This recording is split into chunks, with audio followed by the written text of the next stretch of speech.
My DeLorean's been pretty reliable. Ha, sure. But I have had a few issues with the automatic transmission. Those issues vary quite a bit, but let's focus on the linkage between the shifter and the transmission for now. I figured this would be a simple, robust setup. Not so much. So I had this problem where it became harder and harder to get the shifter into park. Now, this was years ago when I first got the car and I was new to all this car repair stuff. It felt like the shifter required a lot of force to move at all. It wasn't stuck, there was just a lot of resistance. It almost felt like I was bending the shifter just to get it into park. And then the car wouldn't always start. I mean, you have to be in park or neutral to start an automatic transmission car, but it was behaving like I was in drive. It wouldn't even try to turn the starter.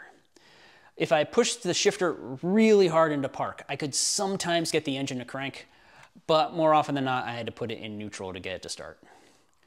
Then one day, I pulled into a parking space and the shifter snapped in half, while still in drive, when I was 2.5 hours from home. Now, lucky for me, I was able to get in touch with a DeLorean shop just before they closed for the night. They walked me through how to manually trigger the starter while I was still in drive. The catch is, all of that was done from the engine bay. If I started the car from there, I'd be chasing it down the road. So what I did was I ran some wires over the top of the car and then pushed it out of its parking space, hopped into the driver's seat, shorted those wires together. That started the engine, and then I could get going. And I got pulled over on the way home. I had to explain to the cop why there were wires running from my engine bay through my door. So that was fun. So, what went wrong? While much of the DeLorean is custom made for the DeLorean, not everything is. In particular, the engine and transmission. About 2/3 of DeLoreans are manual, but the rest use the Renault 4141 automatic transmission. Did I mention the DeLorean is a rear engine, rear wheel drive car? This transmission was not originally designed for that. The repair manual makes it pretty clear that Renault intended to be installed like this, in a front wheel drive, front engine car with the transmission in front of the driver. In that setup, it does use a pretty simple linkage. When the shifter moves, it directly pushes or pulls on the transmission. Well, here's how it's mounted in a DeLorean. The transmission is behind the driver and turned around backward. This means that the shifter is moving in the wrong direction. To make this work, the DeLorean engineers added a Bellcrank that reverses the motion of the shifter. Most of the time, this works fine, but this access hole in the frame means that the Bellcrank is exposed to the elements. Give it enough time and it will eventually rust. And that's what happened to me. As the Bellcrank pivot rusted, it required a lot more force to get it to turn. So much so that I was actually bending the shifter, and eventually it just snapped in half from the stress. Oh, and if there's a problem with this pivot, you're not fixing it on the side of the road. Want to see where it is? It's here, pretty much dead center in the middle of the car. And this access hole feels a lot smaller when you're trying to actually work in here. You're not getting to that pivot with a spare tire jack. You need to do something like this, or like this, or like this. But the pivot isn't the only weakness here. Much more recently, I was out doing chores and I got stuck in park. You can imagine my surprise that such a reliable vehicle was having such issues. Now what? I could move the shifter easily, but it would just spring forward again and it wouldn't actually go into gear. I was able to inspect the shifter assembly with the tools I had in the car, but there was nothing wrong there. So, got towed home, which itself was interesting because I'm stuck in park. They couldn't just roll it onto a flatbed. They had to put the rear wheels on dollies and tow it home that way, which was pretty neat. I didn't know they had those. By this time, I had learned more about working on cars. For example, when my engine developed a minor case of a large hole in the block, I replaced it with a 3-liter engine with EFI and a coil pack and so on. Part of this swap required dropping the transmission, which meant disconnecting it from the Bellcrank. The transmission side of the linkage is a cable, and I mean, look at this cable. It has a boot on it. That boot doesn't go to anything. It is clearly meant for a different car.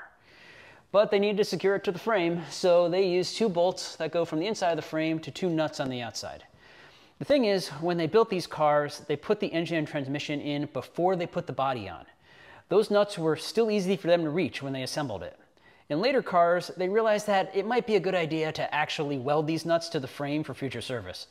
But this is an early car, and they didn't bother with that. They're just nuts, and they are barely accessible through a very narrow gap between the frame and the body. They are a pain to get out and even worse to put back on. You can barely fit a wrench in there and you're basically doing the whole thing blind.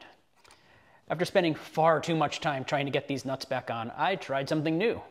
I cut a piece of aluminum and threaded the holes where the nuts would be. That slid between the body and the frame, and I was able to thread on both bolts without too much trouble. But maybe aluminum wasn't the best choice for this. Or maybe I should have used more Loctite, I don't know. But after I got towed home, I found that only one bolt was still in the car and the cable was hanging free. And this is why I couldn't shift. The sheath of the cable needs to be anchored so that the cable inside can move freely. Without that, the entire thing just flexes and no force is being transferred to the transmission. But I still didn't want to deal with getting the nuts on there, so I 3D printed a new plastic carrier. My original plan was to use captive nuts, but they would just pop out whenever I tried to get the bolts lined up. And there really wasn't enough room to add more plastic behind them to hold them in place. So I made a new plastic carrier that used heat set inserts instead of nuts. This works great. It is installed right now, and it's been that way for a couple of years, and it's still holding tight. And I made sure to use plenty of Loctite, just in case. The other thing I had to do was space the cable off the frame so that it lines up with the bell crank in the transmission. The original parts got lost when the cable came loose, and I didn't feel like waiting for new ones to arrive, so I just 3D printed some stackable spacers and added however many I needed to make it work. So the engineering decision to use a transmission that was not really meant for this car led to 2 failures in my car that weren't even in the transmission itself. They were more nuisance failures than anything serious, but still.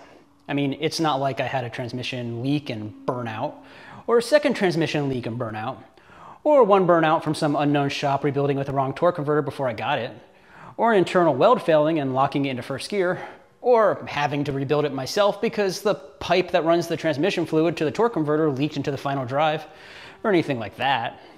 Seriously, I would put any other transmission in this car if I could, but the only real option is to take a donor from a Porsche 911, and that's not going to be any cheaper, and it's definitely not going to be any easier. But for now, it's working. I'll just keep a close eye on those fluid levels and linkages. I'm sure it'll be fine. Thanks for watching. There are detailed links in the description below if you want to know more, or you can check out one of these other fine videos.